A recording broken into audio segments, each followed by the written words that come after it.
the last man to go. He gets that honour thanks to winning the Viking Crest. And he's really charging well now.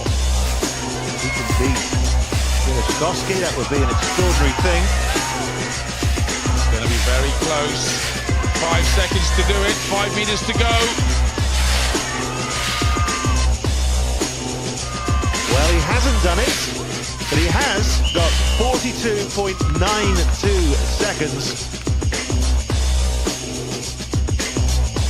Oh, 472.5 kilos. Goodness me. Ready? Big jump from 460. Here we go. Paul. He's been in this territory before. Wow. Well, he's got under 10 seconds here to put it out of doubt.